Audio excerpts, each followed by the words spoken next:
pick from what colleagues are saying, I think for me, the success of what has improved, generally citizens' awareness on what is on-source revenue has improved. If you compare 10 years ago, people were not source revenue. So as we keep on advancing the terminology on source revenue, even national government revenue could be on source revenue, depending on what you are comparing it to. So as we do our civic education and we are saying people are becoming more aware on what is on source revenue, it's also important that we balance that with people becoming aware of how national government raises revenue. So generally, awareness on how national government raises revenue and how county governments raise revenue is increasing.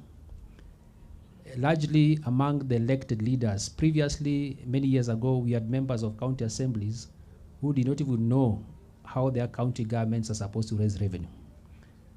And they were discussing how to raise revenue locally. Now, many more elected leaders are getting interested in discussing on-source revenue.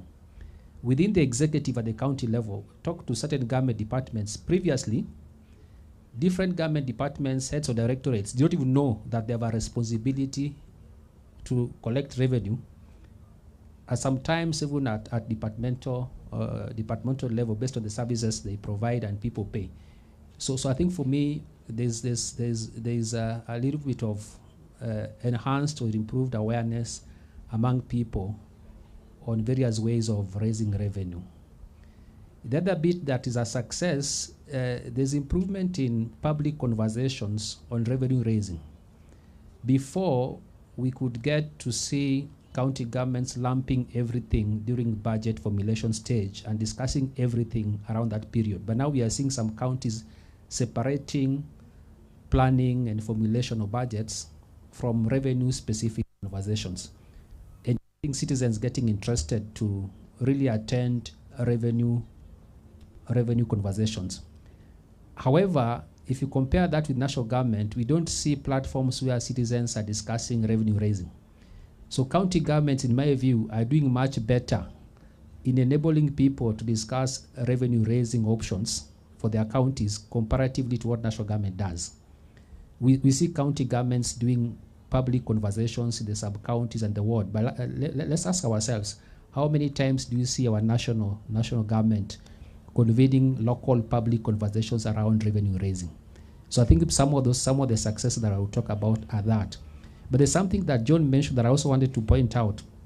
When you see governments putting more targets for raising money through health service delivery, and they're excited that they're raising more money through health service delivery, why are they excited? That means people are getting sick more. You see, when you get more money from facilities, when you have many people going to health facilities, and you're excited that as a county you are getting more money from services people pay in the health centers, it should bother you. It basically means your communities are getting more sick. Thank you. Good morning, everybody. My name is Eunice Wanjiko. I am a program officer with Inuka Kenya Nisisi. Inuka Kenya is a civil society organization that aims to collectivize Kenyans from the different diversities to be concerned about how they are governed. We encourage a lot of holding leaders to account and pushing for service delivery with dignity. We also advocate for the rule of law. Now, looking at on-source revenue, the CRA of 2022 tells us that the total allocation was just 13%, telling us that there is a lot of untapped potential in terms of revenues we can collect from within the counties. There have been a lot of gains, especially on health, such that now we are seeing a lot of health facilities being brought up, at least in every place. We have seen innovation, county level innovation. If we can take Makueni as an example, if we can take Murang'a, if we can take Kisumu and the health plans they are developing for people of those counties. So it tells us that there is a lot of untapped potential in terms of what we can get from proper structures to collect revenues. Thank you. Thank you, Eunice, and I'll stay with you for a minute there. In terms of, we're talking about revenues, we're talking about that there is improvement, especially at the county level, in terms of the on-source revenue that they get to collect. Why is it important how we collect revenue? When you think of property tax, when you think of entertainment tax, the implementation of that, and how we often have, city council and the different approaches that the county government is taking when it comes to revenue collection. Why is that important? Why is it important how we do that? And why is it important that we get to collect revenue? To what end is it important that we need to collect revenue? We've heard of the phrase, tulipe ushuru tujitegeme. Maybe you could reflect on that just a bit, especially in terms of service delivery. Thank you for that question. At Inuka, we believe that Kenyan problems have Kenyan solutions. That's why we say ni sisi. Ni sisi tunajua shida zetu, ni sisi tunajua vile tutazitatua. So at the county level, remember we're all diverse counties, and each county knows the issues that affect them. So it is important that at the county level, resources are raised depending on what is the priority at that particular time. Like Makueni, they are good at raising, they have a lot of fruit mangoes, but it is a short-lived thing. So how do we ensure that this bumper harvest we have does not go bad and still help us to remain sustainable? So on-source revenue is very good for growth, and not just growth for, it's growth that goes to the lowest person, the farmer. A lot of times we hear farmers crying foul when government doesn't meet their needs, or government doesn't buy products at the right or at the market prices. But now if we have this where we have a sustained demand for the products, it ensures that people are not going hungry. It ensures that people are able to sustain themselves. Yeah, thanks, Eunice, on sustainability and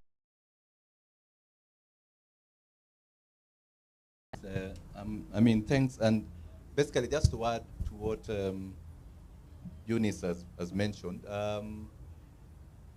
on-source revenue is actually important, and especially when it comes to that kind of intergovernmental relationship that gets us to the point where we have to think, as John puts it, in terms of their delays. How can counties utilize on-source revenue to offset or to ensure that the delays are not significantly affecting service delivery?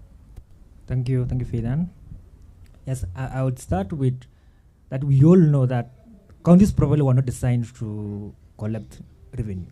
That's why Constitution was very clear to distribute the national raised revenue. Was the revenue that national government raised is supposed to or must be shared between the two levels of government, and of course to all the 47 counties. And when we see that, sometimes we usually say like counties are supposed to depend on themselves, which might not be the true case. And when you try to see across all the 47 counties, they have different potentials. And even there are counties that have never collected, like since devolution period 13 up to now, they have never collected even more than 500 million, like overall.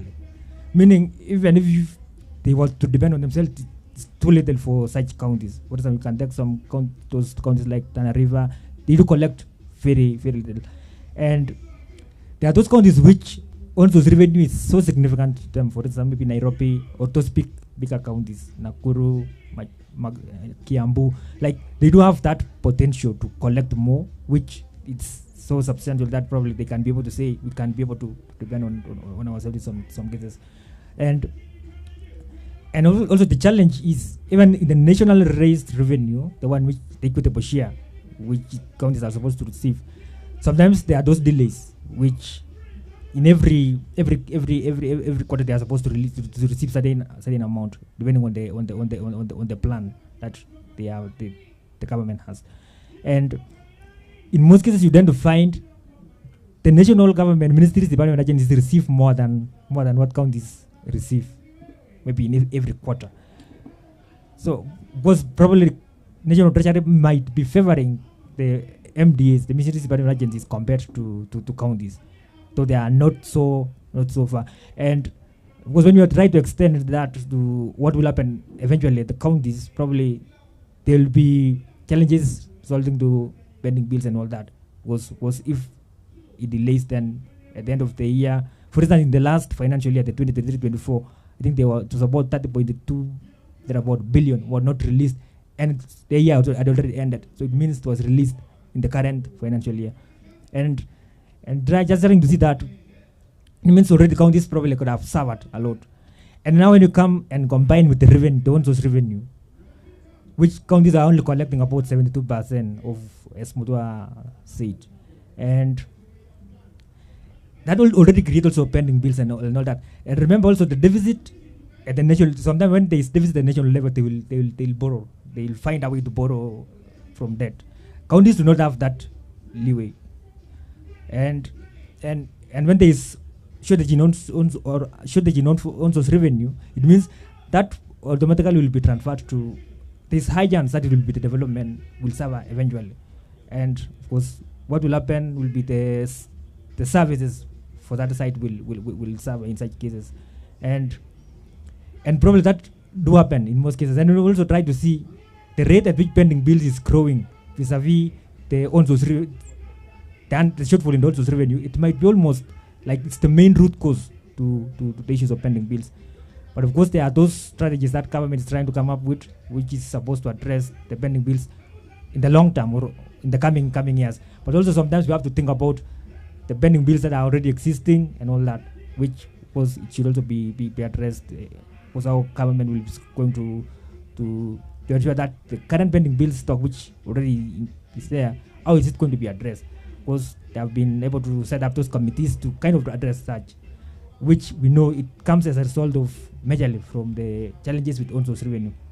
And also sometimes also try to think about every year, like must counties set higher targets which they have never achieved. Like it's also a question that probably we need to be asking ourselves. But I think the positive thing that was also we are also observing is when I try to connect this with our survey, the county budget transparency survey that we run at International at Budget Hub, I have observed, or we have seen that they have been trying to provide some information, which of course there is that level of transparency which is growing, and you're able to know for this year our target was this and this is what we achieved. Like you're able to tell that. And also when you try to, like when they are setting the next year targets, you're able to tell we didn't achieve this last year. Why should we have to set a target of 500 million when you had only collected 100 million? Or even since devolution, you have never even collected, like, let's say 100 million. Why do you set a target which you will know eventually it will lead to other challenges? And even it also contribute to supplementary budgets, which sometimes it tends to also affect the service delivery side. Thank you. Thank you, Biegon, and thank you for helping us to see that connection between shortfalls in on-source revenue collection and the accumulation of pending bills. Of course, there are probably perhaps many other factors at play, but there is definitely a connection between the two. And I'll come to you, Bonyo. We know for sure that we need to collect revenue so that we can deliver services, that is important, and they're critical services, especially when you look at the county level and the functions that have been assigned to them, if it is health or early childhood education. Do you think there's also a vice versa linkage in terms of service delivery, as long as that is being done, incentivizing revenue that is the counties are able to collect? Yeah, thank you. Yeah, I think for me, yes, there is. When you have annual revenue targets, and then you report on revenue collection on a quarterly basis, we need to look at the implication of not achieving your quarterly revenue targets on the expected service delivery. Remember, you are raising revenue to be able to provide services to people. And because we see reports on quarterly revenue targets achieved or not achieved, we must now begin to balance these reports with the status of service delivery. So that if a particular government department had targeted to provide certain services based on certain standards by a particular period, and then those services were not provided as per standards because of lack of achieving the revenue target, then the question then would be, would the people continue paying for the rates county governments require if they're not getting services? So if revenue targets are achieved and service provision improves, then the people are motivated to pay more revenue because they're seeing that. And you also need to look at the question of equity. In a county government where a particular sub-county or a particular ward has people who are paying more revenue than another part of the county, would it be in order, therefore, for these people who are paying more revenue to demand for better services compared to those who are not paying? We need to look at why is one corner of the county, why are people not paying revenue or paying for the rates while another corner people are paying. What we're seeing is some of these things are connected to the people who collect revenue. You know, there are people who collect revenue based on relationships. This is our son, from our village, is the one in charge of the market, and as long as their family members are the ones coming to sell produce, it will cushion them from paying revenue. So one of the contributors for people not paying revenue is relationship. So we must also be honest with ourselves. If we really know that for me to sell my goods in the market, I must pay, even if the person collecting the revenue is my son or daughter, let me just pay. So we also need to look at that. But you realize the people who are not paying are getting better services because their son, who is in charge of that area, will still ensure they get better services, but the other community whose son is not in charge. So there's a bit of clanism, tribalism, ethnicity around some of these things if you are to dissect the county governance arrangement up to the ward or sub-county levels. But specific to facilities, if you pay for services in a particular facility and the services in that facility do not improve, chances are you'll have to struggle looking for an alternative way to get your services, even if it's a private sector service, because this one you're not getting it. So if service delivery would improve, if governments were to provide services based on standards, then people are likely to be motivated to contribute more, because this revenue, whatever terminology you use, whether you want to call it streams or types, at the end of the day, it's people who pay revenue. And people will be motivated to pay more if they get value for what they are paying for. Another angle that I also wanted to bring to this conversation, if you analyze the persons who pay revenue by groupings, in the county level, we have women and men in the market, we have women and men in the transport industry, we have women and men in the agricultural sector. So when you analyze sectorally again and by groups, these things play out differently. So even as we talk about revenue raising and revenue targets not being achieved, that if you analyze how county governments are raising revenue by types or by streams and by sectors, I will tell you there are some sectors that are achieving over 100%. But when you now compute on average, then the county average becomes a bit lower. But if you analyze it by sectors, there are sectors that are achieving more. So we also need to ask ourselves, what is making one sector achieve more and what is making the other one to achieve less? And lastly, in as much as we say that county governments have the potential to raise much more, we have looked at county governments from whatever angle and they're saying they can raise more. If the people refuse, they will not raise more. So when we say that county governments can raise more, are the people aware that county governments can raise more? And what do you need to do to make people be aware that your county can raise more, and you have a responsibility to participate in ensuring that your county raises more, because if your county raises more, then you have stand a better chance of getting better better services. So the question of people accessing information around these things, the potential of a county to raise revenue, how can my grandmother in the village who doesn't understand English and Swahili and sells in the market understand that potential? You know, how can she be part of the conversation that the agricultural produce we have is one of the potential areas of more revenue raising? Because that motivates them to say, okay, this is our county, let's do much more to raise more money. So the conversation around access to information, especially by people who don't understand English and Swahili around revenue discussions, is something that perhaps we need to take forward from a civic education perspective. Thank you.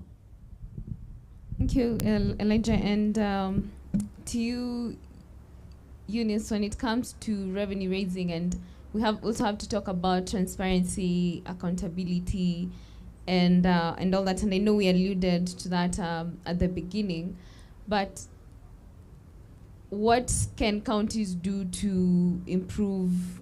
What do citizens want in terms of transparency and accountability?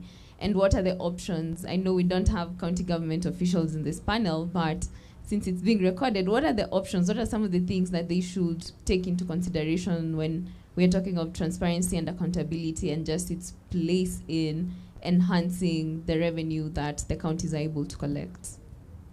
Thank you. I think it, first of all, begins with us Kenyans in terms of conducting social audits, because all these monies are raised, but are we given an account of how they are used? So also ensuring that there is continuity. If you look at the parking system in Nairobi, for example, it started in the previous regime, it continues, but along the way we realized there was a specific number that was being used. Then a notice was given that everyone should stop using that and use a different one. So just covering these gaps that are there in terms of the systems that are set in place. Technology is helping us a lot, because I believe from the time we moved to digital collection as opposed to where money was paid to an individual on the street, the revenues have gone up. So just ensuring that we invest a little bit more in the infrastructure to bring in this or to collect this revenue. And also another thing is looking at the Marwa scheme. The Marwa scheme of Kisumu, the Makueni Care. Recently, Murang'a County won an award for the insurance to the people. But how do we ensure that this continue after the current regime leaves office? How do we ensure that there are structures in place that this that is working is not removed by the next people in office because it was not their idea in the first place? So just harnessing this, if it means putting policies in place to ensure that these ones are put in a way that no one can remove them, that will speak to issues of sustainability, will speak to issues of social audits and transparency, and also calling upon us as citizens, as Kenyans. We need to hold our leaders to account.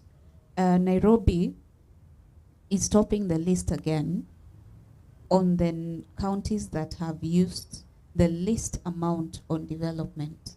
A lot of money that Nairobi gets goes to administration or recurring costs. What is this? And every time they say make Nairobi work, make Nairobi better, but the monies don't seem to be working for the people of Nairobi. So how can we as the public hold the people in office to account so that they are answerable? Because we have seen, had the Gen Zs not spoken about the finance bill, everything would have been okay. But if we start talking about all these things that concern us, then we are going to find resolutions to them. Thank you. We have to talk about revenue in as much as we talk about expenditures as well, and how that revenue is being raised. I'll come to you, John, and ask a question that maybe is contrary to something Biagod said earlier in terms of counties are not designed to collect revenue. But so from a policy perspective, how do you think that Kenyan counties or Kenya in general can enhance the capacity of counties to independently generate revenue without overburdening the population? And just an addition to that is what reforms or policy changes will be needed to strengthen devolution in the context of revenue collection, and just to ensure that we are actually working or moving towards equitable development? Okay, thanks, Faith. So in terms of, at least from a policy perspective, I mean, if I can use 3 examples that have actually been cited. I'm sure some of you may have come across those examples. There are some measures that certain counties have used, and those measures have helped in terms of increasing on-source revenue collection without necessarily harming its residents. So we have Homa Bay County. So Homa Bay County, I think, in the last financial year, its revenue collection surpassed 1 billion, from as low as about 400 million, maybe 3 or 4 years back. Now, for Homa Bay County, some of the things that they've done, actually, they haven't necessarily raised any levies or tax rates and so on. But one thing they've done is obviously automation. Automation has been critical in ensuring that they seal any leakages. Number 2 is to drill upon its staff that collection of revenue is actually their business. And that has actually come with some motivation or some incentives, and obviously giving targets as well as training. So I would say those two things have been critical. And of course, the third one is they have created an independent revenue collection board. So those are 3 things that the county has done, and they have actually reaped results in terms of increased revenue collection. Now, the other case is Murang'a County, again, more or less similar approaches in terms of automation, motivation of its staff, training of its staff, and again, that has also seen them double their revenue collection. And the third one is like Laikipia County. Obviously, there are more. Like Laikipia County, which was also heavy on automation. So just to sum it up, in terms of policy interventions, yes, there are things that counties can do in terms of addressing their revenue collection systems and practices. And obviously automation is a critical one, because there are some counties that are still using both manual and digital methods. And then, so we obviously know the gains that one can get from automation. Of course, I know Nairobi County has had its challenges with their ISP in terms of the charges they make. Oh, okay. Yeah, but so it's about obviously selecting a system that is useful and is not very expensive, because in revenue collection you have to compare the cost of collection vis-a-vis what you collect. Then the aspect of revenue administration is critical, and that's where the staff comes in terms of insurance enforcement, education of taxpayers, and that will obviously go a long way to improve compliance, as well as just motivating staff. Of course, there have been cases where counties have staff that has been seconded that are paid different from the staff that was inherited from the defunct local authorities. And I know there were issues there in terms of the differentials in salaries that was a bit demotivating.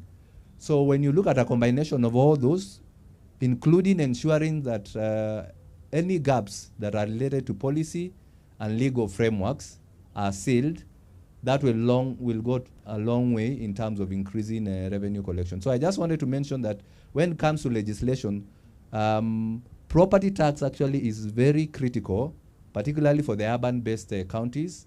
There are about 7 to 10 urban-based counties that have a huge potential in terms of collecting revenue from property, from land rates and so on. And the main challenge or the main bottleneck to collection of taxes, because most of them have not passed a law on valuation, what is called the valuation role. So for instance, Nairobi, I think that law, I'm not very sure whether it's been passed, but I know it has been at the county assembly for a while. For Nairobi, actually, the land rates that are paid are actually based on valuation that was done in the 1980s. And obviously, we know very well that any piece of land, even, let's say Uhuru Park, the value of Uhuru Park today, according to the current market rates, is obviously not the same as it was in 1983. So there are counties that are missing quite a bit because they haven't passed certain laws and regulations that will go a long way to enhance revenue collection. I know a few counties, for instance, when it comes to liquor licenses and the like, some do not have the underpinning laws, and obviously that affects the collection of revenue from that particular stream. So I would say those three areas are critical in terms of enhancing revenue collection without necessarily increasing the levies or the rates. Yes, what was the other? I think you have answered Okay. both comprehensively, and thank you for that, and also for just giving us the options. And I'll come to you, Biegon, just building on what John has spoken to. We've talked about automation, we've talked about how counties can utilize such kind of approaches. How do you think counties can leverage data and research, especially when it comes to the aspect of setting revenue targets and realistic targets of that? Because that is one of the challenges that is constantly highlighted, that counties are not setting realistic targets, and so then they're not able to meet those targets. Thank you, Faidan. And I would first add something to what also John said. And because when you look at back when devolution was starting and how much counties were collecting, because it was using what the local authorities used to like, all the tools that were used were transitioned in those counties which had the local authorities. And I want to try to assess whether there have been much change. And it's also in our survey. There's usually a question we usually ask whether our counties are transitioning from like providing information, or now they have transitioned from defunct local authorities laws to theirs, especially in trying to raise revenue in the measures. And you find most counties have probably do not provide that clearly. And when you try to connect to that, you see that's also already a cap that counties have not done their part, especially in also providing such information which we need. But also we need to ask also ourselves, in most cases, usually ask budgets forward, then I think also it's also relevant, it's also good to ask data forward. What data are we missing, especially for counties also to be able to enhance their own source revenue? And even when you see that our counties have provided information on revenue, I was saying earlier that has significantly grown. Like there has been good level of information. Like you are able to tell in this revenue stream, you are able to see how county has provided information or how they have performed. Especially through the control of budget information reports, you are able to tell that information. Similarly, even to the one that come from health facilities. But also it's good also to understand, or to also to still ask, to what extent do we need such information or that such data? For instance, someone might say, I want data at the facility level. Like, I want what was collected in a certain market. Like, probably that is going, like, to the list that is created, like, the list of information that you might require, depending also on what you want to achieve with that. And in what we probably have access right now as probably citizen and CSOs is like the overall stream is what is collected, what is targeted by the county. But you cannot tell how much probably has been collected in a certain facility or certain market, all that, because they just provide you a lump sum for all, let's say, all the markets in a county, depending on that. And because when you also try to see what automation has done, like in those counties which have automated, probably it's also good also for us to understand or to try to get in depth, then try to understand before automation and after automation. Has there been any change? Because they usually say you want to seal some loopholes around that, which we agree that technology is supposed to enhance how the revenue that counties do to collective and national level. I think something that must be still looked into. And when you try to look at, of course, there was a certain year, I think 2018, 2019, where revenue that counties collected were higher than all the other years. That of course went right now. Like it was higher than when you compare with the rest of the years. Probably we need to ask ourselves why was that the case, and also you tend to find that the information or the data that is not provided by most counties is the reasoning behind any revenue that they plan to collect. And I know there have been a lot of collective efforts that even all of us, probably citizens and also CSOs and regional budget hubs have been able to do at their counties, trying to be involved. Because remember, sometimes when we are even doing the priorities or providing our issues based on priorities that government is supposed to implement the coming years and all that, and what the medium term, revenue is still the anchoring. Like we must ensure that we know where the resources will come from, and even we have to go deep into the revenue that are supposed to be collected from the local sources, which will be able to finance the budget in that case. And I feel also sometimes during the implementation you don't know to find good information, like explaining during this time we were not able to collect this revenue and the reason is this and this and this. And most cases government will do write on emerging issues. For instance, during COVID, they will write on COVID. Maybe even be expecting these reports for the current year, that they will write on Gen Zs, that probably there were demonstrations so we didn't collect revenue. Like they just provide that way and then they just leave you hanging. Like you will then not tell why, probably the reason why you are not actually able to collect the revenue. Maybe that could have just been an assumption from them, but there could be the real issue why the county could not collect, like in certain stream, because not all streams might be affected. And I also like the point that was mentioned about in some instances then to find maybe in certain period county to collect certain type of revenue, which is from certain producers. Like, are we able to tell at this point, so we expect this? How even do we use that? Like, that is still something that probably I think it's still missing, even in our planning, like the way when they are planning. So they should be able to expect maybe in Q2, we'll expect this much revenue, even from our own sources. And this is where it will come from, and this is how we'll be able to allocate to various services that the county needs to deliver. Thank you. Thank you, Kip. So if you have any questions, you can note them down on the sticky notes that had been earlier passed around, and we'll have someone come around and collect them. But in the meantime, so we had two other panelists, and I would just like to mention briefly. So we had a question for the only government official from the county level who was supposed to be on this panel, Ms. Jane Gidhui, who's the Director of Budget and Economic Planning from Mombasa. And her questions are with regard to the challenges that the counties are facing, but also some of the strategies that have been utilized in Mombasa when it comes to revenue, improving on-source revenue collection. And of the challenges highlighted, there was one that had to do with corruption, lack of capacity of the officers who collect revenue. They have limited capacity when it comes to effectively doing that, and also compliance with new rates and fees. But I would like to focus a bit more on the lessons that they have learned and some things that can be done even by other counties. So they have found value in training revenue staff.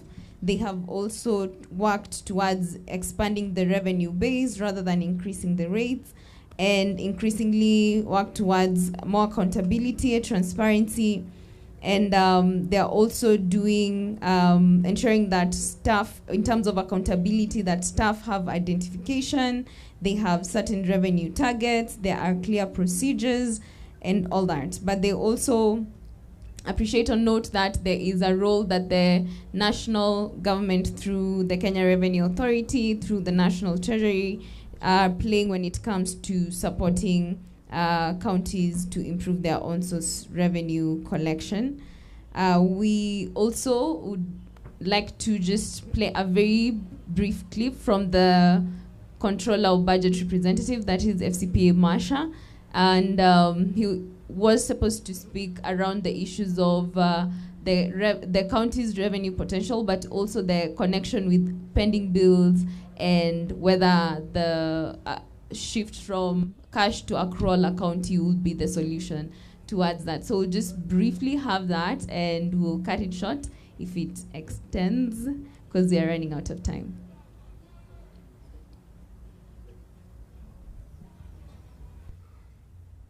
Fans, members, and everybody, I would like to take this opportunity to first thank the conveners of this session and all the participants. We regard devolution as a very important aspect within the framework of not only democracy, but our governance as a country. 2010 marked a very important transition when we moved from unitary to now the devolved system of government. And this devolved system of government had very clear provisions within the constitution. The funding of those counties was to be twofold. One was revenue from the national government that is equitably distributed, and also counties were granted an opportunity to generate their own source revenue. What has been the situation and what is the status since then? I've been asked to speak to these matters. One is on source revenue, and the second is on this issue or the matter on pending bills. On source revenue, I must admit that there has been progress. If you look back to about 10 or so years ago, you will see there has been a consistent trend where counties have been increasing the revenue outturn year after year.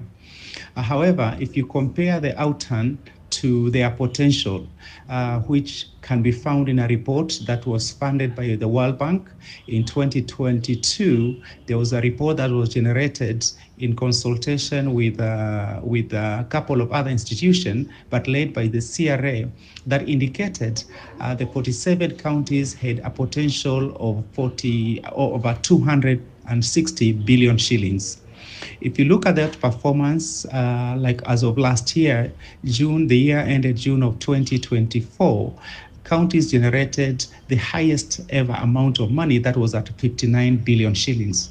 This 59 billion shillings was against a target of about 81 billion. And if you look at it on percentage terms, you will notice that that target was achieved to the extent of over 70%. Yes, that is progress, but if you are to compare that against the potential of over 260 billion shillings, you will note that we are far off from that target. This progress has been hampered.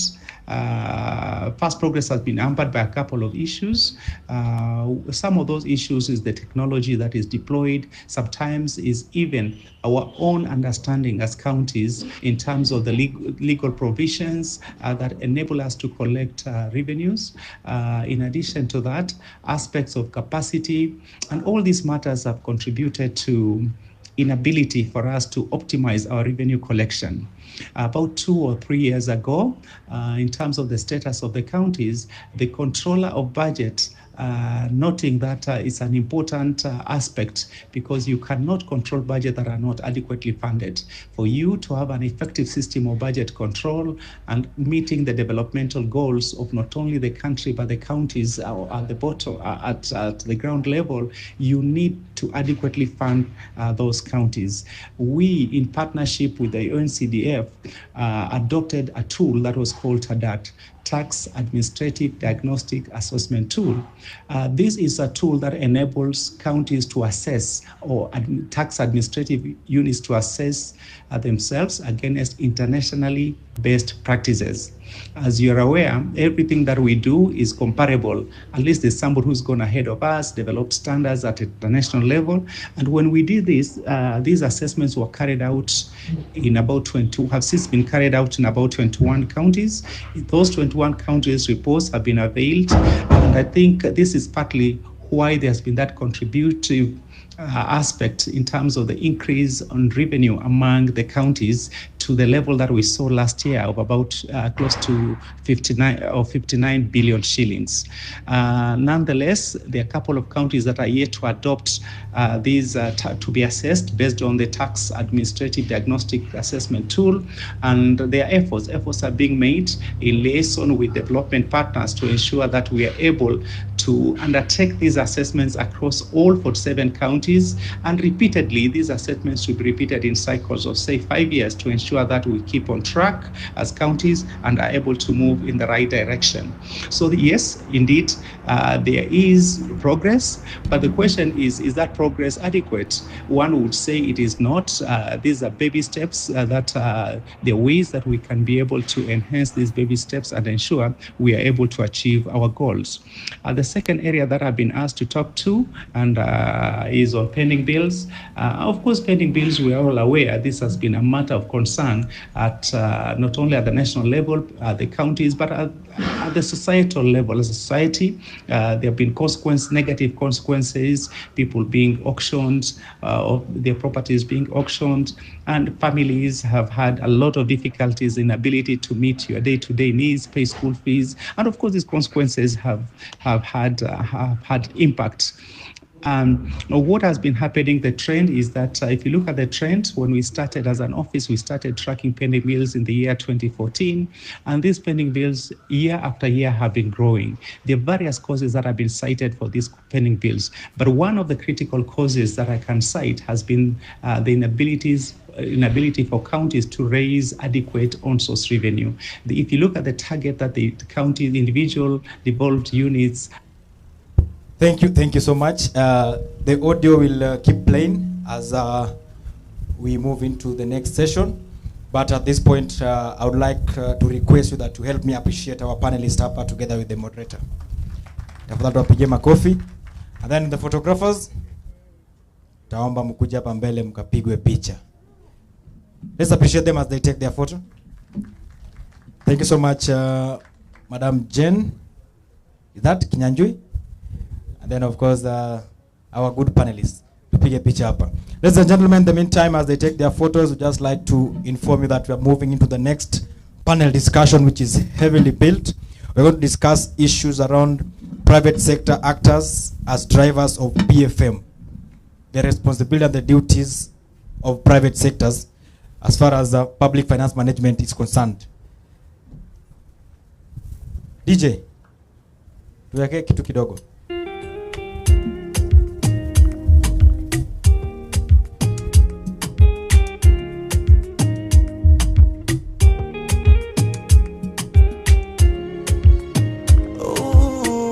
Thank you so much. Thank you so much. Thank you so much, DJ. Just bring it down. So, ladies and gentlemen, we are moving to the next panel discussion. We are looking at, and our theme for is private sector actors as drivers of PFM. And our topic will be around an enabling business environment as a stimulant for economic growth. Like we agreed yesterday and today early in the morning, if you have any burning issue, burning question that you need clarification or guidance on, just do it, put it down on the sticky notes, and then you'll stick here, or you'll give me nikuweke hapa. These issues are going to be looked into and they'll be addressed and they'll be shared on our pages so that you can follow up and get to understand different issues around. I would like to invite the moderator of this next session, Mr. Duncan Mochama. Mr. Duncan Mochama. Let's appreciate Mr. Duncan akichukua kiti yake. Tupigeni makofi Mr. Duncan. That is Mr. Duncan Mochama. Karibu ndugu yangu. And then on this panel we'll have Madam Faith Atiti. Faith Atiti. Faith Atiti. Faith Atiti is the head of strategy, monitoring and research at Diamond Trust Bank. I mean, let's appreciate Faith Atiti. Tumpigeni makofi hadi afike. And then we'll also have Miss Diana Sifuna. Diana Sifuna. Diana Sifuna. Oh, thank you. She is the CEO of Jonathan Jackson Foundation. Let's appreciate Diana Sifuna. And we'll also have Mr. Vincent Ogaya. Mr. Vincent Ogaya over there is the lead research and policy at the Kenya Climate Innovation Center. Tumpigeni makofi. Tumpigeni makofi, Mr. Vincent Ogaya. And then we'll have Mr. Peter Kagia Odeni. Mr. Peter Kagia Odeni, MBA. He's a certified financial advisor with APSEA. And then we'll have, lastly, Mr. Joseph Kimani. Mr. Joseph Kimani is the program manager with the Danish Embassy in Nairobi. Let's appreciate Mr. Joseph Kimani. So, ladies and gentlemen, this is our panel. We are going to have a 1 hour of discussion around private sector actors as drivers of PFM. And like we said, our topic will be around an enabling business environment as a stimulant for economic growth. Ningependa kuomba watu wa National Assembly hapa tuingie kwenye Senate. Tuingieni kwenye Senate by camera. Tafadhali, honorable members. Najua nyinyi ndio the upper house, depending on how you. Ama mnasikia joto huko? Huko kuna joto? Sawa. To occupy the front seats then. Acha to occupy hizi za mbele so that we can have engagement. Wale wenye wako nyuma, tafadhali, let's occupy the front seats so that we get to hear the conversation. And if you have a burning question, burning concern, burning issue, you'll get a sticky note. Just do it, put it down, and somebody will pick it or you will give it to me. Tukuweke hapa. Iko sawa? Let me take it back to Mr. Muchama. Thank you, my brother. Take it over.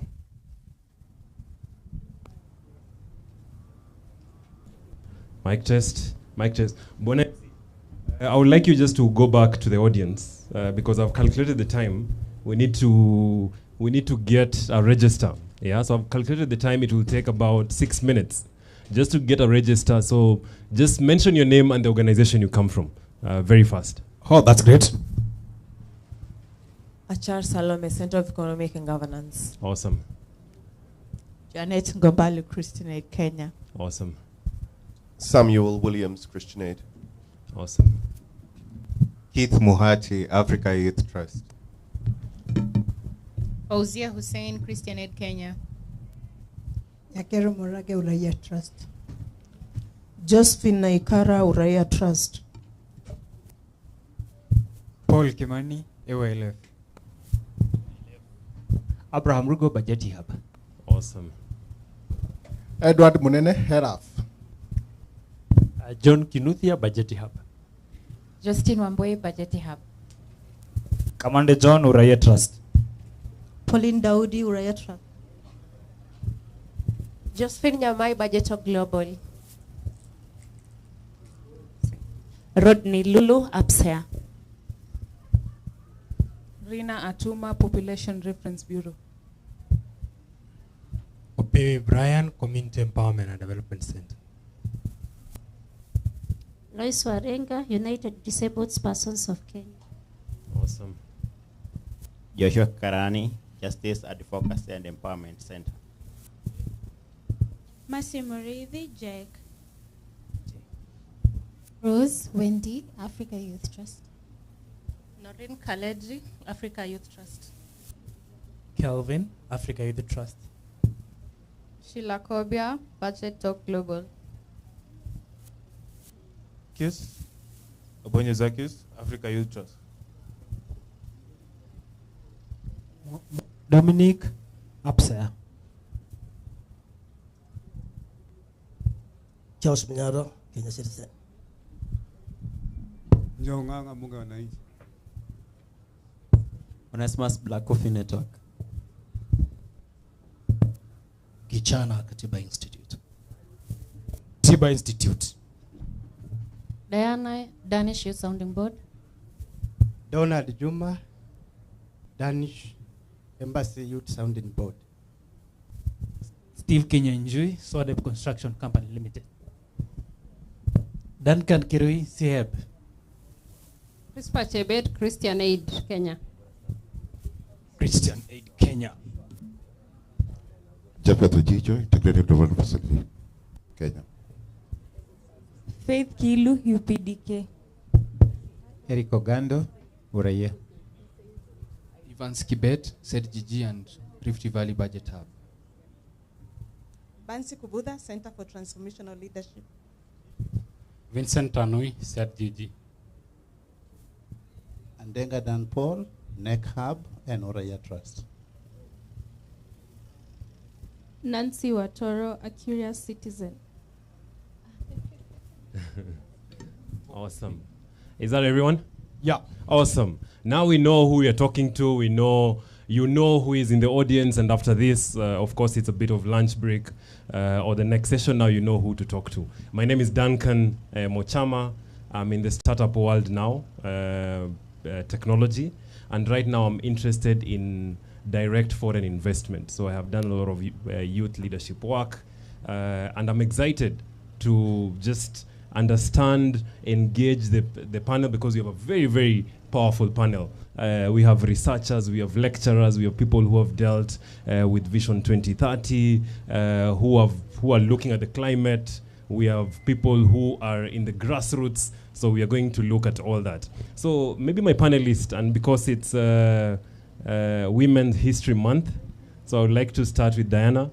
Diana, I know you've enabled me personally to play basketball in the Mashinani or many places. You've built infrastructure, you've worked with Youth Agenda. What drives you? What drives you to do all that? And can you just give us a brief history about yourself for you to be on this stage? Yeah, and this discussion will take, ladies and gentlemen, about 45 minutes, so we'll be a little bit punchy. Go ahead, Diana.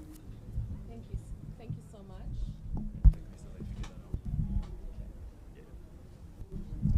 Thank you so much. Happy International Women's Month. I know our Women's Day is coming on the 8th. As you've heard, my name is Diana Sifuna. I'm very happy to see many organizations that I have worked with in the audience today. And those of you who've not heard about me or what I do, I'm happy to introduce myself to you. So I work in an organization called the Jonathan Jackson Foundation. And this is a local philanthropic organization based in Nairobi County, working specifically in the informal settlements to empower young people or persons who are not in employment, education, or training. Majority of the workers that, the beneficiaries that we support in the community are vulnerable members who have probably gone through the formal systems of, correctional facilities, and they come out here and they're not able to get decent jobs because maybe they're not able to access the certificate of good conduct that is required. We have helped about 700 young people to have jobs between 2019 to date, and we continue to do more using partnerships and other supporters, private funders that support the Jonathan Jackson Foundation. As you've heard Muthama say, we also, in our work in penetrating the informal settlement, we were a relatively new foundation. We decided to help invest in the community through sports. We bought a local football team called Nairobi City Stars. How many of you are football fans? Yeah, do you know Simba wa Nairobi? That's Nairobi City Stars. That's a club that we support here at the foundation. In addition to that, we also build basketball courts. We have an ambitious target of building 25 courts in Nairobi in 5 clusters. So each cluster will have 5 courts. Currently, we've only built 4 out of the 25, and therefore we are inviting partners. In the past, we've had the Nairobi County government that has given us access up to 17 potential sites for us to activate by building the infrastructure and allowing the young people to come and engage in sports, not only for professional development, but also for just fun, psychological support. So that's what I do. In the past, I've worked with Youth Agenda. I have served in the Youth Sounding Board of the Danish Embassy, an opportunity that I'm incredibly very grateful for, because it expanded my vision of working within Nairobi and Kenya with young people to actually thinking continentally. So I feel like through the embassy, I became a Pan-Africanist through the engagement that I've had with fellow active young citizens across the continent. So I'm very glad to interact with you today. Please, let's discuss more after this. And also in the audience, my colleague, Alvin, was not able to introduce himself. He's in our communications department, and I thank him for supporting me at this point. Thank you very much. Awesome. Thank you. Thank you, Diana. Yeah, go ahead, Faith. You have a wealth of experience. I don't know, I've never seen someone with a wealth of experience in research, in the financial sector. I think you have done something with the Nairobi Stock Exchange. Please go ahead and introduce yourself. You probably haven't lived long enough. Huh? There's more. Look around. Good afternoon, everyone. And certainly happy International Women's Month for all the ladies. We are really privileged and proud to be here. My name is Faith Atiti. I do work with Diamond Trust Bank. I hope we do have some of our customers here. Yay!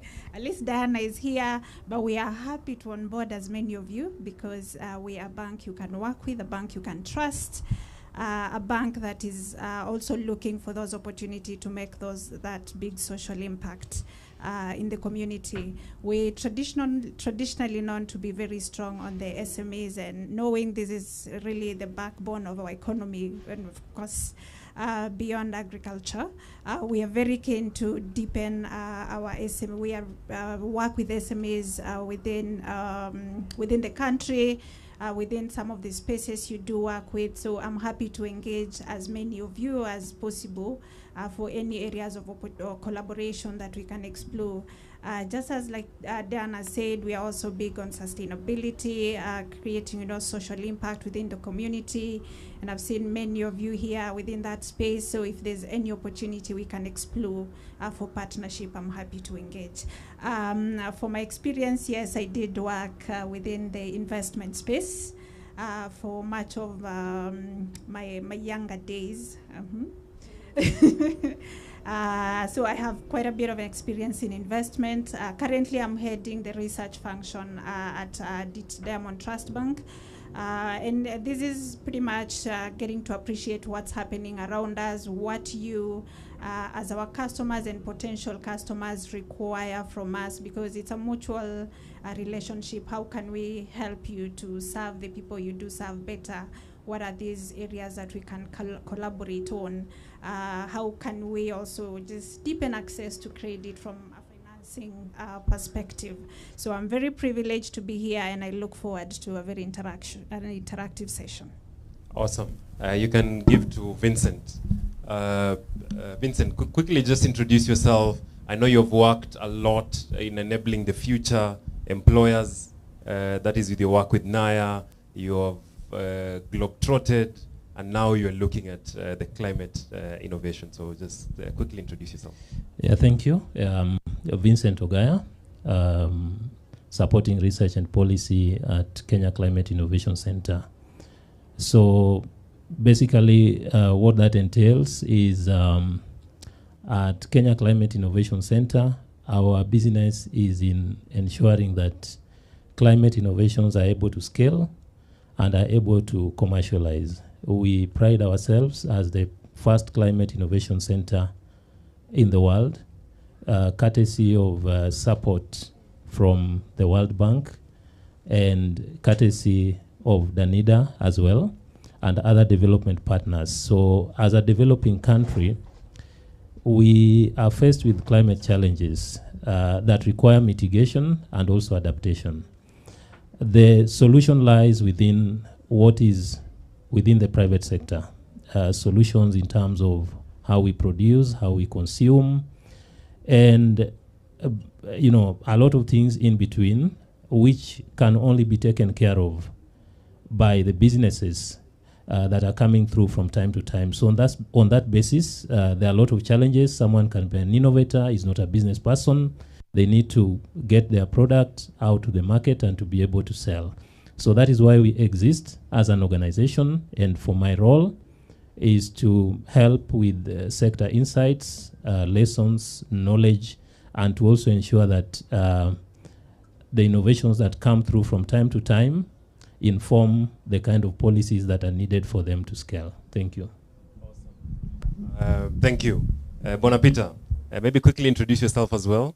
I know you have a lot of background in insurance, and now you're looking at employees or professionals in the country. Go ahead. Thank you so much. Thanks a lot. Good afternoon, everyone. My name, as has been mentioned, is Peter Kagia, currently serving at the Association of Professional Societies of East Africa. And this is basically the umbrella body of all professional organs or societies in East Africa, and particularly in Kenya. We have almost 34 professionals, and probably you are by extensions members in those, especially for those who are already registered and are practicing. We have examples of Law Society of Kenya, HR, Insurance Institute of Kenya and such, but I'm also serving as a member of the Board of Capacity Building for the young professionals who wants to tie up with the experienced professionals in various fields, and making sure that there's sustainability in terms of skills transfer. I'm also dabbling in currently serving the insurance fraternity as the Deputy Director of the Insurance Institute of Kenya, which is also the umbrella body of all insurance companies. The pride I have is that we have been focusing on issues of business sustainability, having also been practicing as an insurer and pension analyst, and basically retirement benefits and fund managements, in terms of issues of business stability in the private sector. And the significance of it is that private sector is actually a major contributor in terms of the business or public finance, in terms of the contributions that they're having. They employ actually almost 2.5 million out of the 3 million directly, who are actually in the formal employment, and also extensively contribute to almost supporting the bigger population of the employment fraternity of around 20 million. You're talking about around 17.5 million, which is actually in the informal sector. So yes, there's work to be done from the professional point of view. Awesome. Let me go to Joseph. Joseph, your experience, you lecture, you have done speaking engagements, you have done a lot of research. Please go ahead and introduce more about yourself. Thank you very much, and good afternoon, everybody. Good afternoon. Thank you so much for the invitation. I'm very, very happy to be amongst friends on the panel and also in this, amongst the audience. As you've said, I'm Joseph Kimani. I have the privilege of serving as the Program Manager for Democratic Governance at the Embassy of Denmark here in Kenya. Denmark has and continues to be a very, very good friend of Kenya. Denmark has been in Kenya for the last 60 years. 60. That's a very long time. It's been 60 years of great friendship, shared values, and at a personal level, it's a real honor serving Denmark here. I also have the privilege of working very closely with the Youth Sounding Board of the Embassy. Diana has served there with great distinction. I have some members over there. Part of the work that we do is working very closely with a number of organizations across the country. Uraia, very well represented here, very strongly represented. Other things that I do, you rightly mentioned that I do lecturing. I've been adjunct faculty at the United States International University, Africa for the last 10 years. I lecture in international relations. So that is also something else that I'm very proud of. So I try to work 25 hours a day. So I'm really looking forward to the discussions here. And thank you so much once again. Yeah, thanks, Joseph. Let me start with you. Let's start actually from outside. Do you think Kenya is leveraging all these international partnerships today we are discussing about public finance management? Do you think we are actually leveraging international partnerships to strengthen our PFM policies? And do we even have a good business environment, and how can we leverage these international partnerships? Thank you for that question. It's a mixed bag, essentially. It is a mixed bag. The way you look at it is that we haven't had a very constant pattern. There are times that we have leveraged that, very strongly, but then there have been times whereby it has sort of plateaued. So it is really a mixed bag. Perhaps we should ask ourselves, why has that been the case? Why haven't we been able to find a constant motion moving forward? There are certain barriers that have been there, and those barriers are not unique to Kenya. It's important for us to recognize that. But how do we fix those particular barriers? So the first one is integrity. Integrity in the systems, integrity amongst the people that are involved in the whole architecture of the economy. That's very, very important. The other element is reducing red tape, bureaucracy. It's very important. I'm sure the audience and my fellow panelists agree here. whenever you encounter a lot of bureaucracy, then of course that constrains the ability to do business. The other barrier that is very, very key is lack of a predictable policy and legal regime. There are times where there have been changes in the legal regime, the policy regime. There's need for predictability. That's very, very important for anyone that wants to invest here. And then the other very key point is perhaps orienting Kenya's diplomatic representation much, much more to be business oriented. I know there's a lot of work that is going on. I am aware that Kenya's embassies across the world, their marching orders are clear, is do as much as you can to engage the foreign capitals so that much more happens here. That's work in progress. That's a positive thing. All I can say is that to be able to leverage international partnerships, Kenya must be much, much more engaged, speaking for Kenya very clearly and eloquently across the world in all those various capitals. Thank you. Awesome. Before you give out the mic, maybe one last question. Denmark also is known for using their private sector. Is there any lessons that we can learn from your engagement that Kenya, the government, the private sector can learn from? Yes, that there are many good lessons, and I also hasten to add that there are also things that Danish business also learns from Kenya. You know, it's a two-way traffic. Denmark is not perfect; no country is. Having said that, the first one is zero tolerance to corruption. You know, Denmark, that is very clear, zero tolerance, and it is there in practice. So that's one thing. The second thing is that Denmark is a high-trust society. High-trust society. Many other parts of the world, it's quite the opposite, low trust. But what do you mean when you talk about high trust? It means that you trust the word of a public servant, you trust the word of somebody in the private sector, you trust the word of a citizen. So that's another thing that can be learned from. The third one is a very clear and predictable policy and legal regime. There is predictability. You know right from the start when you want to do business, you know all the steps. They are predictable. They are not going to shift. The fourth thing is there is no such thing as patronage when you talk about Danish business. It is really built on meritocracy. Meritocracy. Then the final one is a constant quest to innovation. There is a lot of innovation. Denmark is geographically a very, very small country. The population is barely 6 million. But you see, it's a country that punches way above its weight because of the innovation that goes on. There are so many things that Denmark invests. So those are some of the lessons that Denmark can share, not only with Kenya, but the rest of the world. Thank you so much for being punchy and actually giving out the recommendations. Peter Kagia, I can see you opening your water, but let me go back to you. You have heard what Joseph has said.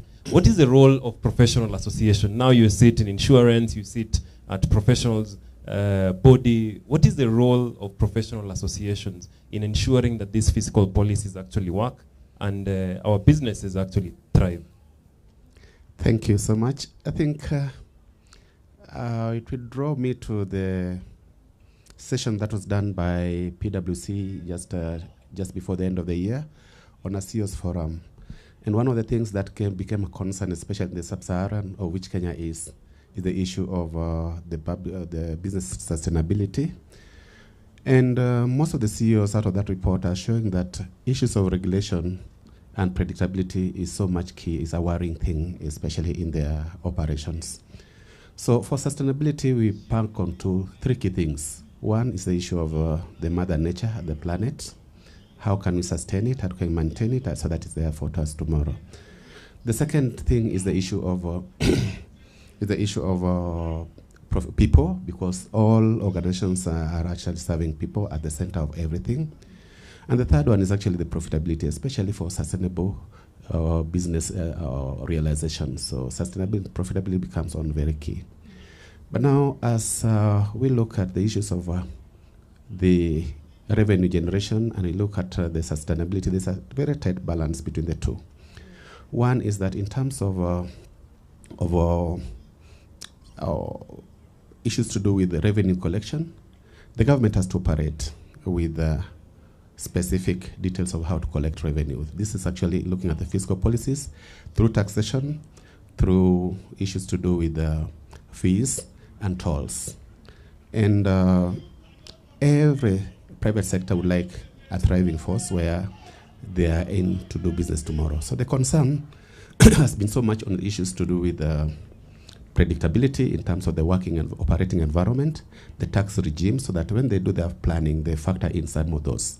Of course, factor in some issues of disruptions that could come on board, which may not be within the control of the government. The role of a professional is very key. One, the professional is building capacity of those people, because even those people who are doing policies, we get involved in those. Our RCS actually is a member of the ISPAC, and quite a number of them are in those people in the government who are drawing the policies. They draw a lot also from the professional bodies in terms of monetary issues and fiscal policies. One thing that has been a challenge is and mostly you look at we look at the revenue generation. All these are pegged on various plans, and every government that comes on board has a manifesto. And when they come on to power, they need to deliver on those manifestos. So the translation of those manifestos into the policies. We remember the previous government had the issues of the 4 agenda. We have now the bottom-up economic transformation agenda. We voted them inside, so they have to deliver. So there must be sources of revenue. The good thing that we have, and the advantage that we have, is that we have the issue of the constitution, our constitution, which is so robust, and actually enabling every person, especially the issue with public participation. And one thing that as professionals we do, encourage all our professionals to be focusing on those key areas of public participation, so that they bring in and hybrid those ideas that they have, so that they are put in place in the course of this process. The question gives us very many avenues where we can actually participate in at the point of formation of the budget and all the process up to right now, what we're doing now. So if you look at Article 10 of the Constitution, actually supporting this area. So we encourage professionals, but one, you can only contribute to what you know. So the capacity building in each area of those is very important. So that is how we actually have some debates, especially with the APSEA platform, to ensure that we do that, so that we have meaningful contribution towards the fiscal policies that could actually help in balancing between the delicate balance between revenue generation and business sustainability, especially the private sector. Awesome. Before you give out the mic, we have seen Gen Z's angry, we have seen the civil society angry. Are professionals ever angry about what is happening in the country? Thanks. I think sometimes we are reactive. And one thing that I need to underscore is that the Gen Zs and the millennials are making almost 60% of our workforce. They actually the people who pay our bills through their taxes.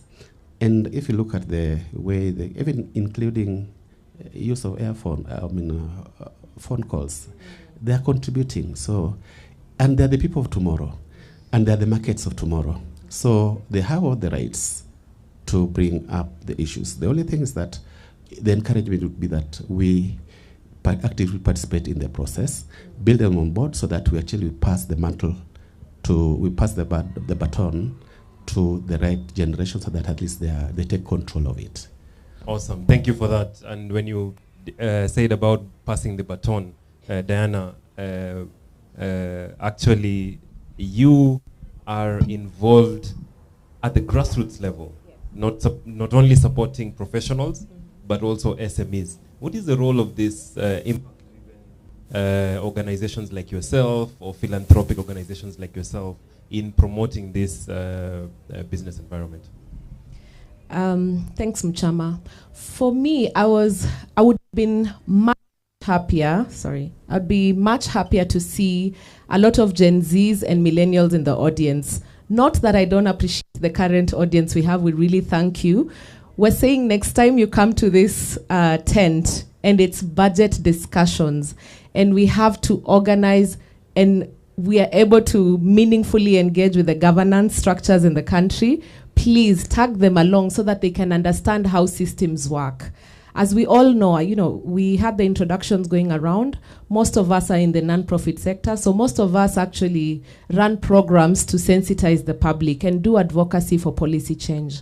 However, if the youth, the young people are not present in these discussions, we will be reactive, as Peter has said. We will be reacting to things. Although the reaction helped, that finance bill was going to come and pass in all its form. And even though it's being implemented kidogo kidogo, at least we stopped something monumental. And we actually saw that across the world, we were not the only young people agitating from the country. It was, there was Japan, there's other places in the world where Gen Zs are also uprising because of technology and how we are able to get there. So maybe to highlight what you're asking me about impact investing and how we actually economically engage the youth in the community. For us, I think we do the groundwork before you guys come in. And I'm saying you guys respectfully because you actually work with young people on civic engagement and public participation. But we do the empowering of them to be able, for themselves, to be able to put food on the table. What do I mean by this? If you come to run your program in the Nairobi informal settlement, and that young person, the lady, the gentleman, has not had a meal, will they come and meaningfully participate? The answer is no. What will their motivation be in participating in public processes and all these things? And no wonder sometimes they're bought like the politicians with. It's because they are economically disempowered.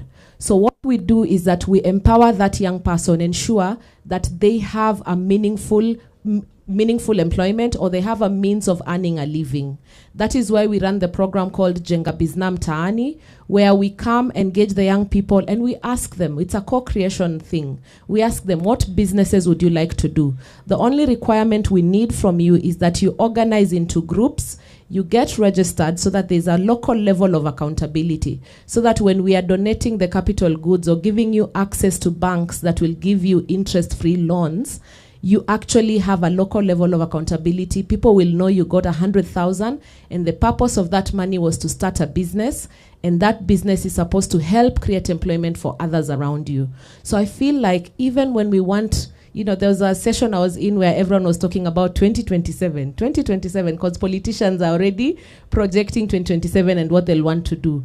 But before 2027, before the leaders come and start lying to our young people, how about we ensure that the young people are empowered, they know the processes, and by 2027 they will not be hungry enough for 1,000 or 2,000 shillings to change their mind and vote for leaders who are not competent or leaders who are not going to abide by the PFM principles, which is in the chapter 12 of our constitution, which I feel like a precursor to it is actually chapter 6, which Kimani has alluded to, the integrity, accountability, the values that we truly need to have as a society for us to effectively manage our public resources. So those are my contributions. I'm just requesting, let's bring young people into these discussions. When you understand what public resource management means, what that looks like, please don't sit with the knowledge, bring young people, help them understand. So even when they are tweeting on those platforms, they are tweeting sensible things,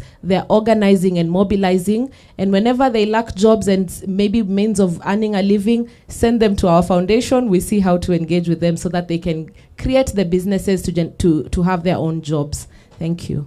Thank you, Diana. Very well put. Faith, you alluded to DTB actually helping SMEs in their businesses and actually making them grow.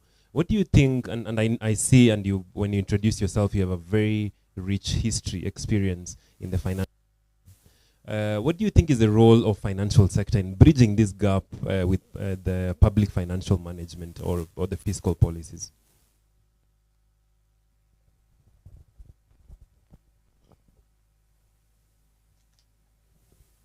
Mic check. All right, that's a really good question. As a financial sector and our role with regards to public finance management, our license may limit just how much we go out there in terms of engaging on such matters as public finance management. However, there are indirect ways that banks and of course DTB does contribute to this such discourse. For instance, we've been very deliberate in propagating financial awareness. We hold seminars where we do engage our customers on issues that are happening within the country, especially these public finance management discussions. We mostly come in, at the tail end of it. Probably creating a more proactive environment where, we can engage with the public, the private sector with regards to matters, public policy, and especially in this context of public finance management. But let me twist that a bit just to sort of show how banks indeed do come in. Because the whole idea was how do we then create an enabling environment that makes this whole conversation much easier, or rather, it also improves the scope of public finance management. And like I said, I like what Diana says, like we really need, organized groups to work with as banks. Right?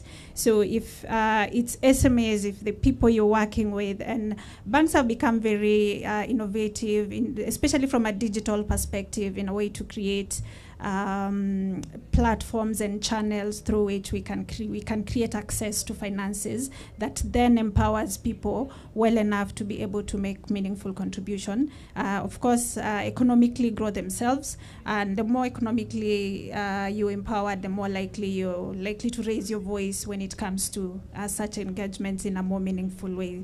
So we're looking for those aggregated, and from DTB perspective, and we've had, we're looking at, those aggregators. You bring people together, and through the aggregator, we can extend some credit. Because they also help us monitor this capital, it becomes very easy to, extend credit and, of course, create empowerment within the society. So for banks, they are willing to work with a larger population to empower economically, and also just make this whole public finance management issue much lighter. Create that awareness about what's happening within our space, but also don't stop there. Also provide build financial capacity, and also provide finances that the people require to actually keep the day on, and be able to participate meaningfully. Yeah. Awesome. Let me go to Vincent.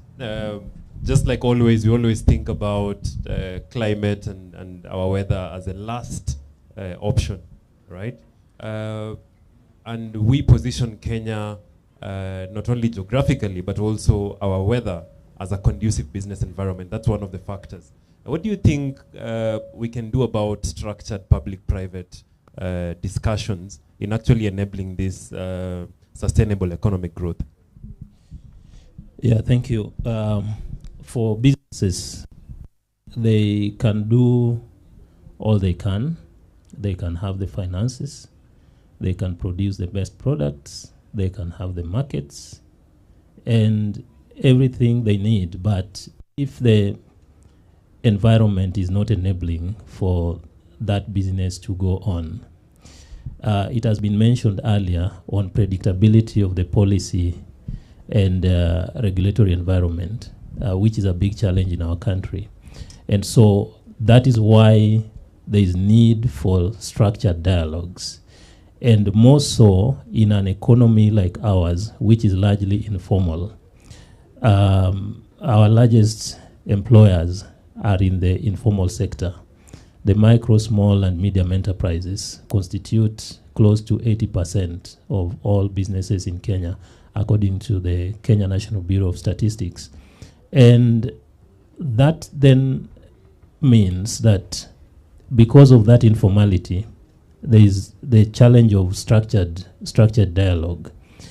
And when we have it, we are able to showcase the kind of opportunities that we have, the business opportunities that we have within our country, the kind of innovations that we have that then are able to inform the policy, legal and regulatory regime. So that is why that's one important aspect of having those structured dialogue. The business people are able to say, these are the opportunities that we have within our country.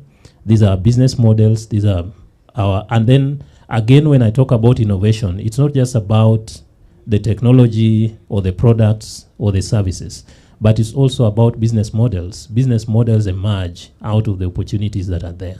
But then we always say at KCIC that innovation comes before policy. So whether it's that innovative business model or innovative technology, it will come before policy. And so, as an institution that works with innovators, we have seen painfully businesses fall simply because the environment is not enabling in terms of the policy regime. And so that is one importance, but again, it's also important that businesses are enabled to comply. You know, whatever is existing in terms of policies, if they are not aware, they may not be able to fully comply. I'll give you an example. What we are doing with Nairobi County and NEMA currently for some waste management enterprises in Nairobi County, and we are rolling that countrywide so that then the businesses are enabled to comply, not in a harsh environment where you have a cat and mouse game, but you have guided compliance or assisted compliance, and also appreciating the fact that because our MSME sector is short of resources, can they be enabled to then comply, you know, in a way that is in a way that is, you know, in a way that takes them, it can be done over time, but eventually they will be there, as opposed to saying we have all these and we want you to comply now. That can only happen when we have structured dialogues. Already we have done one in Nairobi, and we are hoping to do that across the country. Without the structure to bring in, you know, the private sector and the government on the table, probably sometimes the government may not know what is, you know, what is going on there.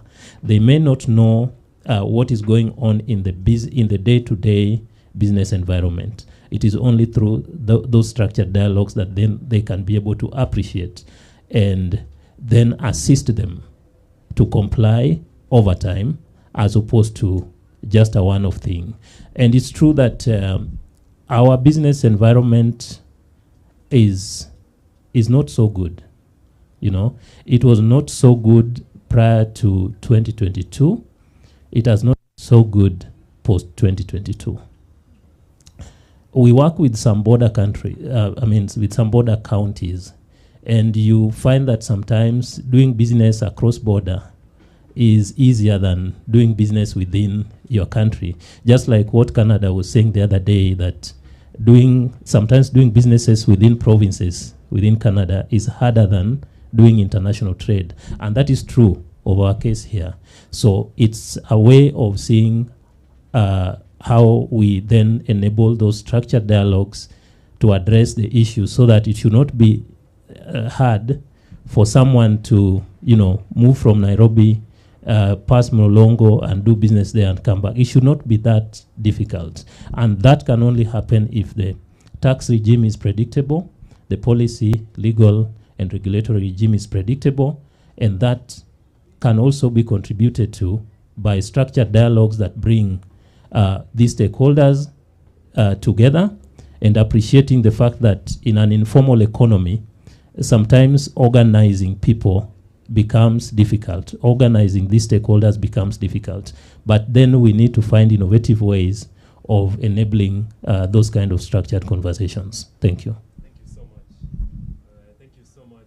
Thank you so much. Thank you so much. Yeah, there we go. Thank you. I can feel the passion in what you do.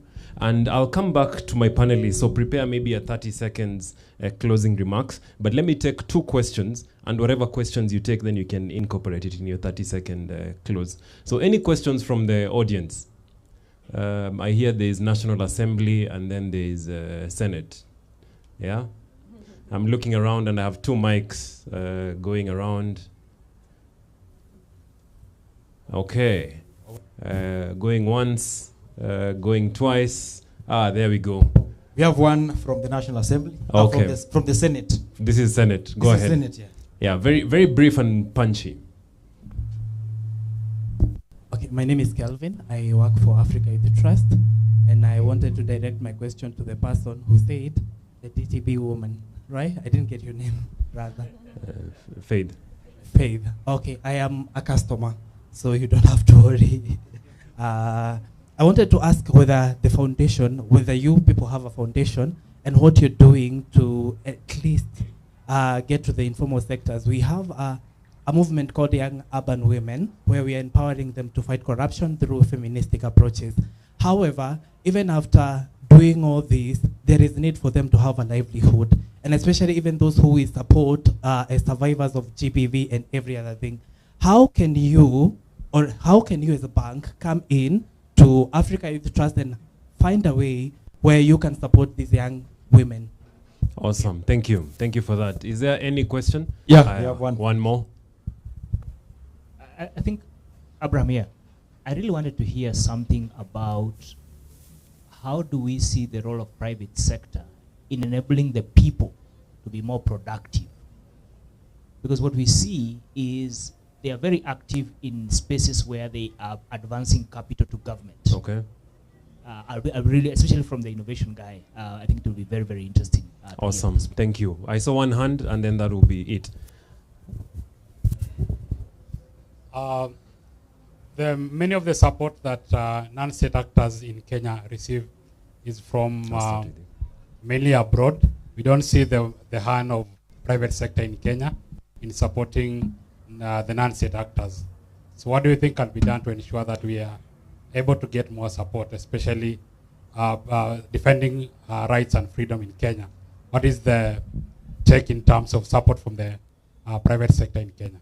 Awesome. Thank you. So maybe just 30 seconds wrap up, and I think I'll start with you, Kimani. Right. Thank you very much. First of all, is to say thank you once again for the invitation.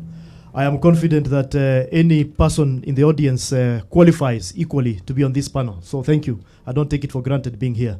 It's just to say that there is a lot to be proud of, but then again, we also recognize that there is work to be done. That's clear from the panel. And I am sure Denmark, Kenya, and indeed other countries around the world have seized of that matter. The economy is not easy. You know, it's always there are always various dynamics that keep evolving. But what's important is being brutally honest about the situation that is there, but also having hope and competence to be able to fix the challenges that are there. Thank you. Thank you. To the gentleman that asked the question to DB, Kevin. Okay. I'd like to extend the invitation to the group you're talking about that you're managing as Africa Youth Trust. You can bring them to the Jonathan Jackson Foundation, and if they are vulnerable that they need a means of livelihood, then we can incorporate them in our Jenga Biznam Tani program. Abraham asked a very good question on private sector support. No, that was the last question, private sector supporting non-state actors. I'd like to maybe address the non-state actors, and that's majority of us. Have you approached the private sector in Kenya? I ask this because luckily our founder, Mr. Jonathan Jackson, is a Kenyan-born British, and therefore we have the advantage of sitting or becoming members of the British Chamber of Commerce, which has many business operations in Kenya, many members who have business operations in Kenya. After we did a presentation at one of their AGMs, we currently receive 3% of profit from one of the companies that is based in Kenya every single month. it doesn't matter the amount. In fact, it just matters that we have a private sector player who liked the presentation we made on economic empowerment and sports development in informal settlements enough to commit 3% of profit from a very small line of his business to be coming to us every month. Do we ask the questions? I also managed to sit in a panel, not in a panel, in one of the meetings that was happening with another non-state actor.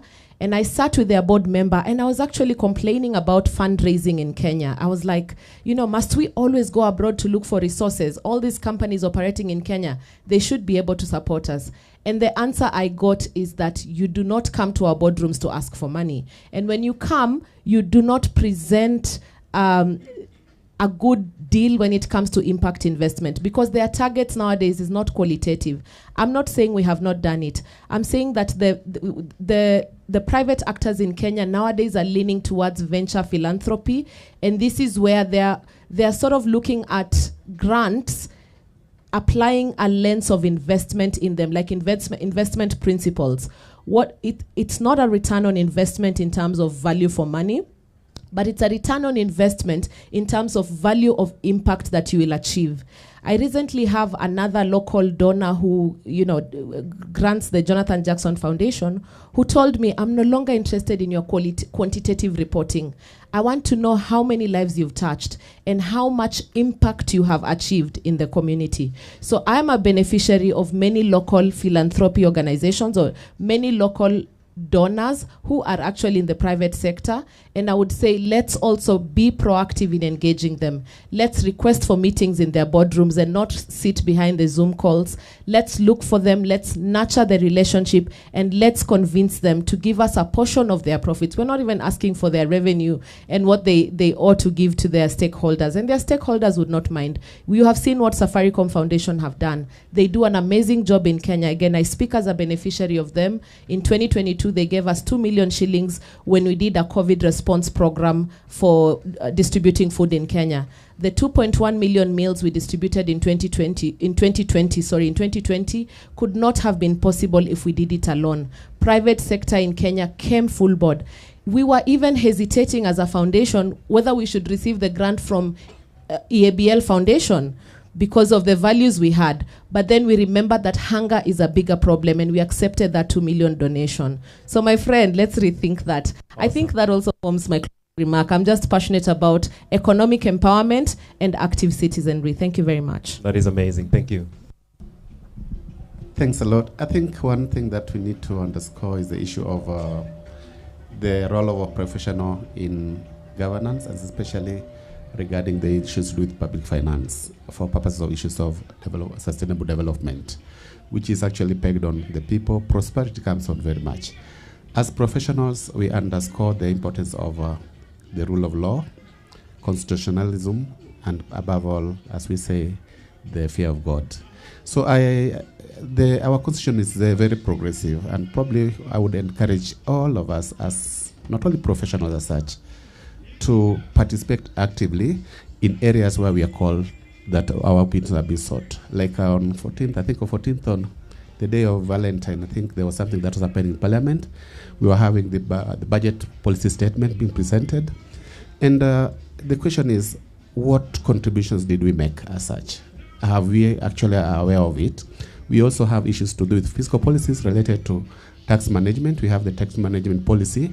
And probably it has some good things, it has some things that we are not happy about. We have an avenue to actually engage so that we have a very productive documents that could be running to help us actually maintain that aspect of business sustainability within the context of touching the lives of many people, the Kenyans, not only the professionals, but all, because the professionals are also serving the interests of the society. Awesome.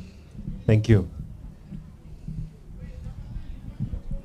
Indeed, the private sector can play a very catalytic role when it comes to economic growth, especially where government spending is very limited.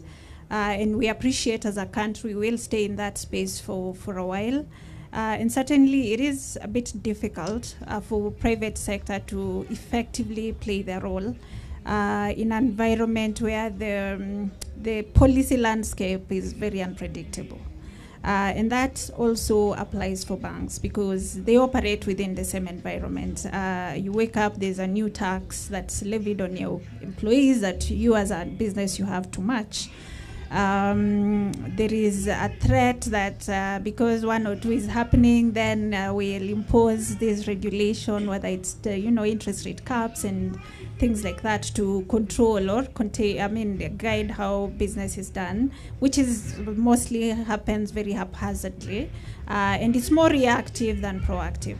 But I am aware there are many conversations that are happening from just a banking sector perspective through the Kenya Bankers Association to try and streamline and create some predictability around the policies imposed, especially those that target financial sector, knowing the role that financial sector can play in, catalyzing economic activity, creating this awareness, and of course, even on the public finance side, because we are one of the sector that pays the highest taxes to the government. But that said, yes, we do have a role, and from business sustainability, we appreciate we have to work with individuals, we have to work with SMEs, we have to empower the vulnerable within the society, and even from a regulatory perspective, sustainability is now becoming mainstream. As you do your business, you have to give back. You have to, empower the society around you, the people, the community within which you operate. And to your question, sorry, I don't remember your name either. It's nothing personal. It's no payback. But yes, as DTB, we do engage with such institutions. Like I said, I think we're one of the banks where sustainability is actually one of our core strategic pillars. And sustainability in this case includes the whole ESG component, the environmental, the social, and we're always looking for partners to work. And I agree with Diana, you just don't show up, you don't ask. So he can come to you after this. Yeah, as long as you have a compelling case where there's demonstrable impact to those you're supporting, I think as institutions we are happy to be on board. Yeah. Yeah, so Diana spoke passionately about the private sector and their role. Of course, just to add that the private sector is really enabling productivity. They catalyze value chains, they catalyze supply chains, only that most of the time this impact is never documented. For us, for example, the enterprises we support, if you are in agribusiness and you are doing aggregation, for example, we look at how you work with the farmers. That farmer that probably does not have a lot of knowledge on legal issues and contract issues, but then you are enabled to have contracts with them so that then you can also give them better pricing. And that alone makes other people productive along that chain. You have, for example, legal experts, tax experts along that. So in addition to what Diana mentioned, that is what I wanted to add. Awesome. That it's a big role. But then for us as Kenya Climate Innovation Center, we still continue supporting climate innovations, supporting enterprises, pursuing adaptation and mitigation efforts, and of course, ensuring that business is driven by the sustainability, the element of people, planet, and profits, so that none is left behind. Thank you so much, my panelists. Maybe a round of applause to the panelists. I think they've been amazing. And thank you to the audience as well. Have a nice evening. Back to you, MC. Thank you so much. Thank you so much, Bwana John and your panel. Maybe you can just move in front here for a group photo. Cameras. In the meantime, DJ.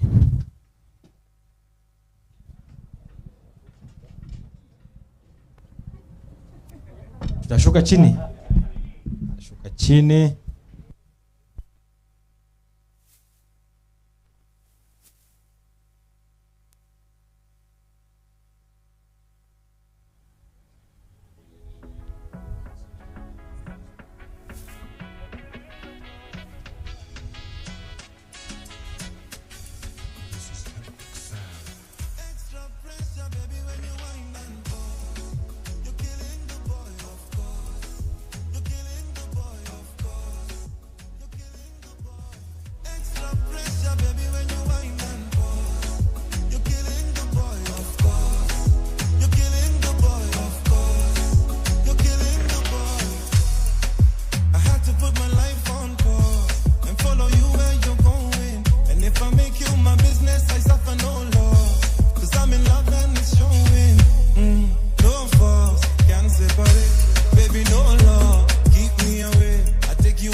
Thank you so much. Thank you so much. I think that was a good engagement. And like we said earlier on as we are starting, if you have any burning issue that you need clarity, we have sticky notes. Just do a note and put it here. We'll respond to everything. This conversation is not just here. We are having online conversations. We are going to engage on our pages. And of course, we are having an afternoon session from 2 p.m. So we are going to break for some refreshments and of course walk around and see, make friends, network. But by 2 p.m. we are converging for an afternoon session where we're going to look at countering disinformation and misinformation. And we have a heavy panel for that one. So ladies and gentlemen, you can't wait to have this discussion. Misinformation and disinformation. Tuko tayari jamani? Tuko tayari. Thank you so much. Thank you so much. Thank you very much, MC. I'd like to welcome all of you to the main stage where we're going to have live band for the next 1 hour during the break. Enjoy the music and take advantage of the food court for your refreshments, lunch and bitings. Let's all converge here at 2 p.m. like Ken Bab talked about. And let's go down there and enjoy the music from the live band. Asanteni sana. PDF 2025. From the dialogue, hashtag come to Bonge in the afternoon.